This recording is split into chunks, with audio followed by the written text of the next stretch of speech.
Pour être tout à fait clair et honnête concernant la production de cette vidéo, elle a été réalisée à l'aide d'une matrice de traduction et d'un logiciel de synthèse vocale afin d'en faciliter la compréhension.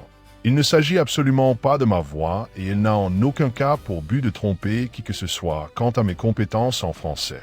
Elle a été conçue ainsi pour vous permettre de mieux comprendre ce que j'ai vécu au fil des années à Moncton. Bref, passons à la suite. Bonjour à vous tous. Le 8 avril 2026, soit le deuxième jour après avoir finalisé et obtenu ma candidature officielle à la mairie de Moncton, Nouveau-Brunswick. J'ai reçu aujourd'hui une demande que je pensais ne jamais recevoir durant cette campagne électorale. Rachel Gauvin, journaliste à Radio-Canada, m'a contacté par l'intermédiaire de Facebook Meta Business Suite, une fonctionnalité de Facebook que je n'utilise pas actuellement, pour me poser une question importante. Serais-je disposé à accorder une entrevue sur le bilinguisme à Moncton? Voici la question. Bonjour, je voulais savoir si vous seriez disponible pour une entrevue sur la question du bilinguisme à Moncton. Voici mon point de vue personnel sur ce sujet et sur sa question. Oh, on y est encore. N'avez-vous pas une meilleure question à poser, compte tenu de tout ce que notre ville traverse et de tous les problèmes qu'elle doit résoudre? Ou s'agit-il simplement d'une attaque orchestrée par mes adversaires à la mairie de Moncton? Sinon, c'est typique des médias politiques corporatifs de chercher à semer la zizanie là où il n'y en a pas. Du moins, c'est mon avis. N'avez-vous pas suivi mes explications concernant les points de crise que j'ai évoqués dans mes vidéos de campagne et que nous devons absolument régler à Moncton? Ces problèmes nous touchent tous, francophones, anglophones et ceux d'entre nous qui tentent d'être bilingues. Il faudra un effort concerté de tous dans le cadre d'une démarche multilingue. Car je suis convaincu, d'après ce que j'ai vu, que même les musulmans, qui parlent principalement l'arabe, étant d'autres langues au sein de leur culture d'origine, ainsi que d'autres peuples parlant la multitude de langues présentes dans ces communautés, s'efforcent tous d'aider les personnes sans abri. Peu importe les barrières linguistiques, car beaucoup de gens sont de belles âmes, quelle que soit leur langue ou leurs idéologies. Et ils ont choisi de venir dans ce pays et cette communauté pour trouver une vie pleine de sens, et non pour subir les rivalités passées entre les communautés germaniques françaises et anglaises. Bref, si vous souhaitez une réponse à votre question, et une sorte d'entrevue concernant mes réflexions sur le bilinguisme à Moncton, au Nouveau-Brunswick, je les exprimerai dans cette vidéo. Ainsi, mes propos ne seront jamais sortis de leur contexte ni déformés. Ils seront toujours disponibles sur Internet. Même si j'ai personnellement beaucoup de mal à aborder et à exprimer ces événements de manière à bien les décrire. Et je pense que tout le monde comprendra pourquoi après avoir visionné cette vidéo. Bref, voilà. Le Nouveau-Brunswick est officiellement devenu la première et la seule province constitutionnellement bilingue du Canada, avec l'adoption de sa première loi sur les langues officielles, le 18 avril 1969. 2 ans plus tard, ma famille, parfaitement francophone, a déménagé à Moncton, quittant Edmundston, au Nouveau-Brunswick, une ville où le français était très répandu. Mon père avait obtenu une promotion au sein du Canadien national et travaillait désormais à la gare centrale, rue Main, à Moncton. Même si je n'avais que 4 ans à l'entrée en vigueur de la loi sur les langues officielles, je trouvais ça génial. Car, même tout petit, je m'intéressais à la politique. Vous savez, surtout parce que les adultes en parlaient tout le temps. Et oui, je m'en souviens. Cette initiative, menée par le premier ministre Louis J. Robichaud, Petit Louis, a établi le français et l'anglais comme langues officielles du Nouveau-Brunswick, garantissant ainsi aux citoyens l'accès aux services provinciaux dans l'une ou l'autre langue. C'est une excellente chose, même si bon nombre de ces services nécessitent une communication orale. L'illettrisme était, et demeure, un problème important dans de nombreuses régions du Nouveau-Brunswick, et ce, de part et d'autre de la barrière linguistique. Cependant, bien plus tard, j'ai découvert de nombreuses vérités concernant cette décision politique et nos 2 langues principales. La vérité est la suivante. Le statut bilingue du Nouveau-Brunswick était nécessaire, car notre province comptait alors une répartition presque égale entre le français et l'anglais, et l'égalité fait partie intégrante de notre identité canadienne. Afin d'apaiser les tensions qui agitaient la province à l'époque, notre premier ministre a cru en cette mesure. Mais ce faisant, il a lourdement pesé sur le budget provincial. Ce coût, encore aujourd'hui principalement supporté par les contribuables, demeure excessif pour tous nos citoyens, francophones, anglophones et même bilingues. Il représente l'une des plus importantes dépenses budgétaires de l'Assemblée législative du Nouveau-Brunswick au fil des ans. C'est un coût justifié et nécessaire. Heureusement, grâce à l'amélioration du niveau d'alphabétisation et à l'avènement des nouveaux ordinateurs et autres technologies que j'ai contribué à promouvoir dans notre province et même à l'international ces 40 dernières années, ces coûts devraient diminuer considérablement.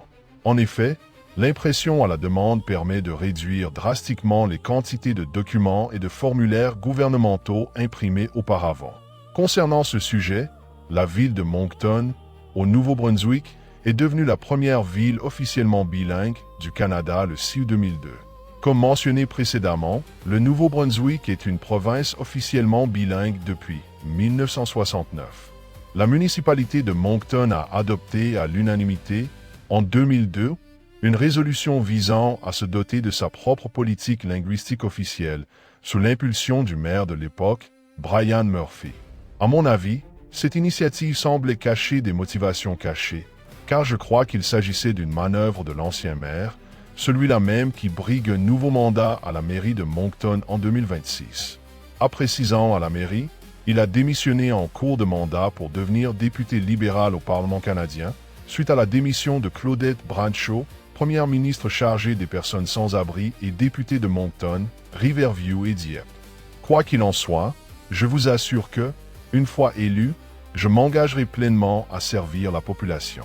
Ailleurs, car si je suis élu maire de Moncton, je servirai mes concitoyens dans cette fonction jusqu'à la fin de mon mandat. Et je m'efforcerai de le faire en utilisant les 2 langues officielles autant que possible. Mais comprenez bien ceci, ma maîtrise de ma langue maternelle n'est pas aussi bonne que je le souhaiterais. Je ferai néanmoins de mon mieux. C'est un problème qui me tient particulièrement à cœur, surtout pour un artiste perfectionniste comme moi.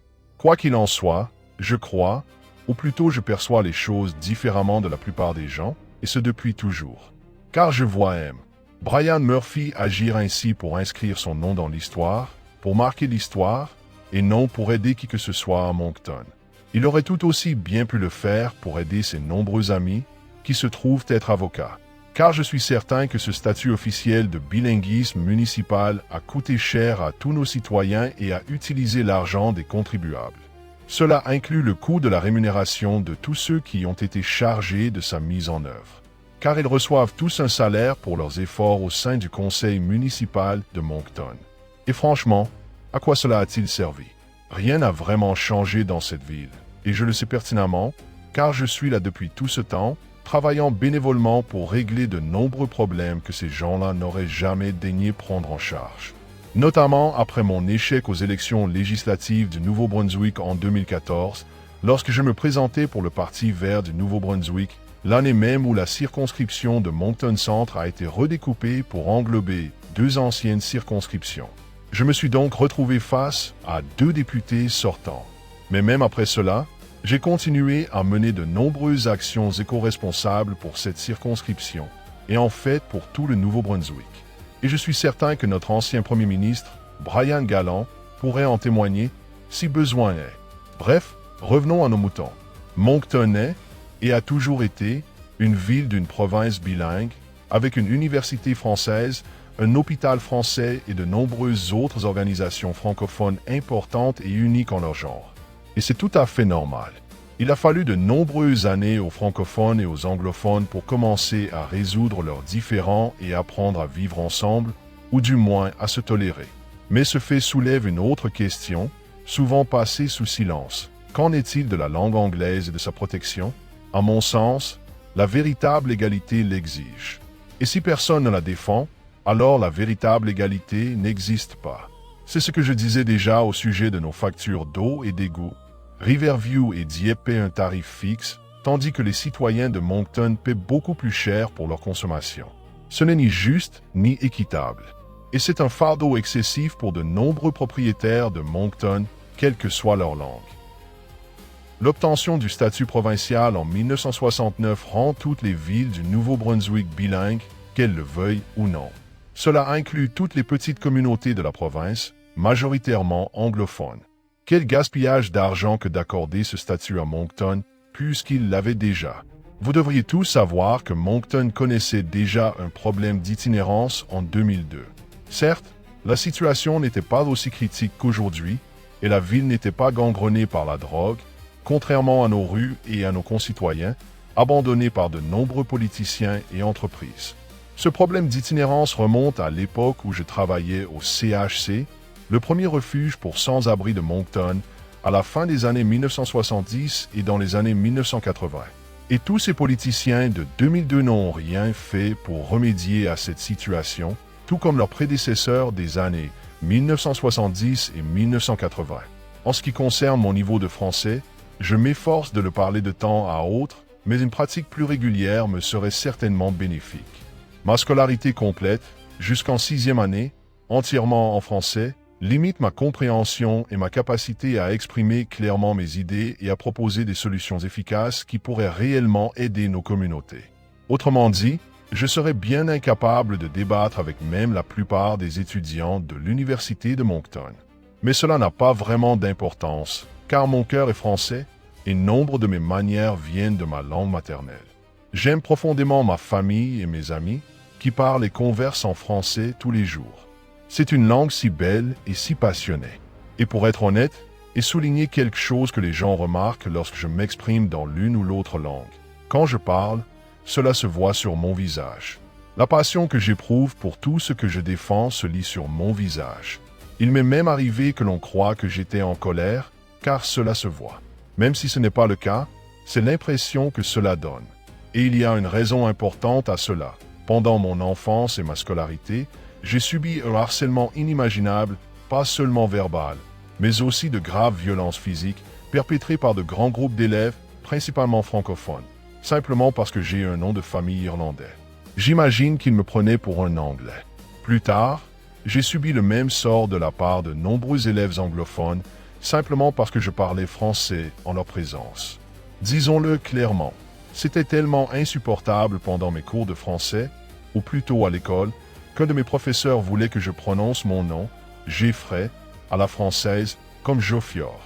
Il pensait que ça arrangerait les choses, mais ils n'ont rien fait pour mettre fin à ce harcèlement. Ma mère était furieuse, et il faut savoir qu'elle avait été élevée dans le pur français du Nord, du Nouveau-Brunswick et du Québec, où elle parlait tous les jours. Bref, j'étais dans une impasse. Après avoir subi ça pendant des années à l'école, j'ai vraiment insisté auprès de ma mère pour que je sois inscrit dans une école anglophone. Je pensais que ça m'aiderait, surtout parce que je ne comprenais pas pourquoi on me traitait ainsi. Je n'étais pas un enfant insolent, alors il y avait forcément quelque chose qui m'échappait. Mais eux, ils le savaient sûrement. Après de longs allers-retours entre la 4e et la 6e année, elle a fini par céder à mes demandes incessantes et m'a transféré en 6e année d'anglais de niveau inférieur, alors que j'étais censé intégrer une classe de 7e année de français après les vacances d'été. C'est là que devait commencer mon parcours vers ce que j'imaginais être une éducation plus sereine et de meilleure qualité. Mais cela a soulevé tout un tas d'autres problèmes que le conseil scolaire du district 15 a finalement dû régler, car je ne maîtrisais pas l'anglais écrit et oral au niveau requis. Après avoir subi de nombreux tests de la part du conseil scolaire et avoir été ballotté d'une école à l'autre, d'un niveau à l'autre, j'ai finalement été placé dans une classe mixte d'anglais de 8e et 9e année à l'ancienne école Edith Cavell, avec l'un des meilleurs professeurs que j'ai jamais eu. Je me souviens encore de tous ses efforts pour nous aider et nous enseigner. C'était vraiment une personne et un professeur exceptionnels. J'espère qu'il est toujours en vie et qu'il profite pleinement de sa retraite. Car j'adore aller à l'école et apprendre le français, les sciences, l'histoire géo, ainsi que les arts et les travaux manuels. Seulement, je déteste le harcèlement violent et constant dont j'étais victime pendant la récréation, à la cantine et même après les cours. C'était un véritable cauchemar. Quand on se fait tabasser presque tous les jours par une bande de soi-disant camarades, sans raison apparente, on finit par se poser des questions. Et ce parcours ne s'est pas déroulé comme je l'avais imaginé. Mais au moins, j'ai commencé à comprendre la vérité des deux côtés de ce débat linguistique, si on peut l'appeler ainsi. Car leurs parents les poussaient à agir ainsi, soit en les incitant à la haine, soit en les entendant parler à la maison du français ou de l'anglais.